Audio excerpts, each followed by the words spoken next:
आपल्या स्वयंपाकघरातलं आणि न्हाणीघरातलं सांडपाणी बऱ्याचदा आपल्या घराबाहेर असंच सोडून दिलं जातं। जिथून ते वाटेल तिथे वाहून जात कुठेही जमा होतं। त्यामुळे घराबाहेरच्या परिसरात घाण आणि दुर्गंधी पसरते। त्यामुळे आरोग्याचं नुकसान तर होतंच, पण पाण्याचाही प्रचंड मोठ्या प्रमाणावर अपव्यय होतो। या सगळ्यापासून मुक्ती मिळवण्याचा एक सोपा मार्ग म्हणजेच शोषखड्डा।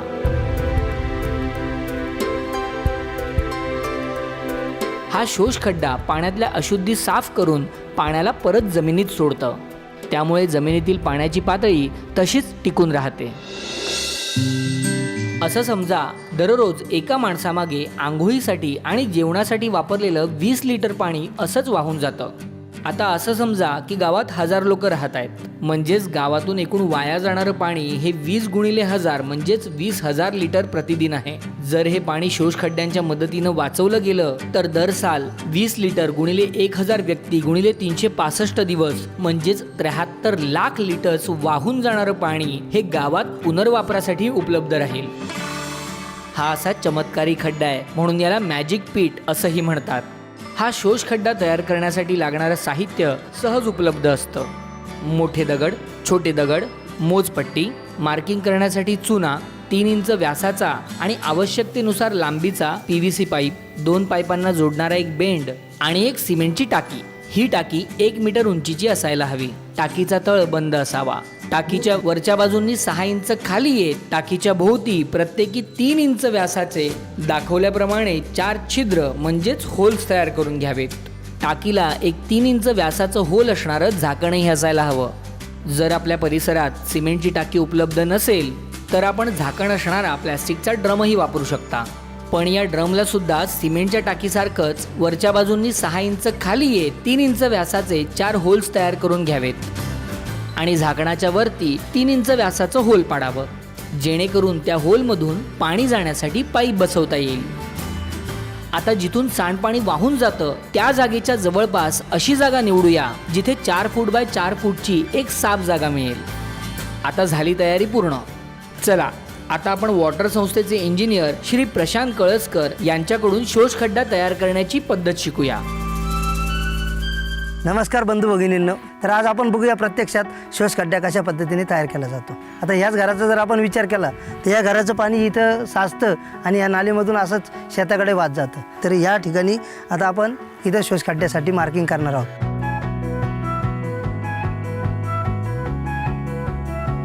4 फूट लांब आणि 4 फूट रुंद अशा पद्धतीचं आपण आखणी केलेली आहे। आता हा खड्डा आपण खोदणार आहोत। 4 फूट खोल आपल्याला हा खड्डा खोदायचा आहे।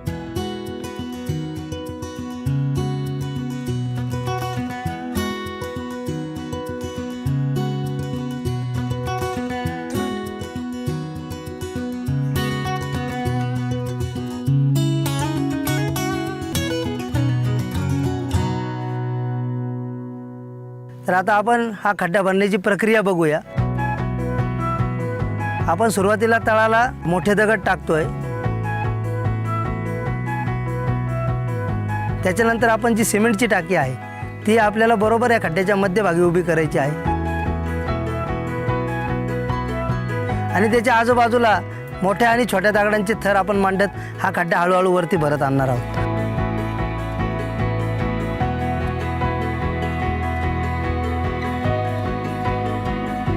टाकीची जी उंची आहे तिथपर्यंत आपण आता दगड भरत आणलेले।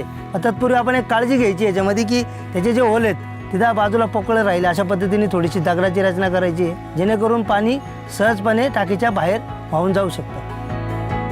त्याच्यानंतर या टाकीचे जे झाकण आहे ते झाकण आपण त्याच्यावरती ठेवणार आहे आणि आपलं जे पाणी वाहून येत होतं जे आपण उघड्यावरती सोडत होतो तर तिथं आपण PVC पाईप जोडणार आहोत। पाईपाची जी साईज आहे ती 3 इंचाची असेल। 3 इंचाचा पाईप आपण इथं जोडू आणि तो शोषखड्ड्यापर्यंत घेऊन जाऊ।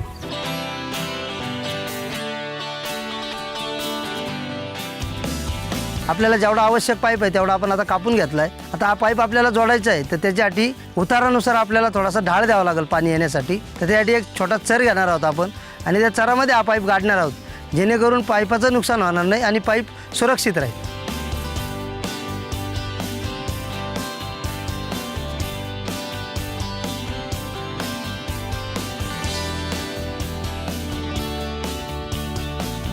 जर शक्य असेल तर जिथून तुमच्या घरातून सांडपाणी बाहेर पडतं तिथेच हा पाईप जोडून टाकावा आणि तिथून तो शोष खड्ड्यात आणून सोडावा. आणि घरातून सांडपाणी जिथून बाहेर पडतं आणि हा पाईप यांना जोडणाऱ्या पॉइंटवर एक जाळी टाकावी, जेणेकरून कमीत कमी कचरा, गाळ, अशुद्धी शोष खड्ड्यात जाईल. आणि हो, ठराविक कालावधीनंतर ही जाळी साफ करायला विसरू नका. पाईप लावून झाला की तो मातीने व्यवस्थित झाकून घ्यावा, ज्यामुळे पाईप जागेवरून सरकणार नाही आणि तुटण्यापासून त्याचा बचाव होईल. आपला पाईप बुजून पूर्ण झालेला आहे. आता राहिलेला जो खड्डा आहे तो आपण छोट्या दगडांनी भरणार आहोत आणि त्याच्यानंतर त्याच्यावरती माती टाकणार आहोत. शोष खड्ड्याच्या बाबतीत एक महत्त्वाची काळजी घ्यायला विसरू नका. कोणत्याही परिस्थितीत पावसाच्या पाण्याला या शोष खड्ड्याच्या आत जायला देऊ नका. त्यासाठी हा शोष खड्डा पावसाळ्यापूर्वीच योग्य पद्धतीनं व्यवस्थित झाकून टाका. आता स्वयंपाकघर आणि न्हाणीघरातून वाहून जाणारं पाणी पाईपाच्या मदतीनं शोष खड्ड्यात आणलं जाईल. पाण्यातल्या अशुद्धी टाकीच्या तळाशी जमा होतील आणि बाकीचं पाणी टाकीला असणाऱ्या होल्समधनं बाहेर येईल, गाळलं जाईल आणि पुन्हा जमिनीत झिरपलं जाऊन स्वच्छ पाण्याचा स्तर वाढवेल.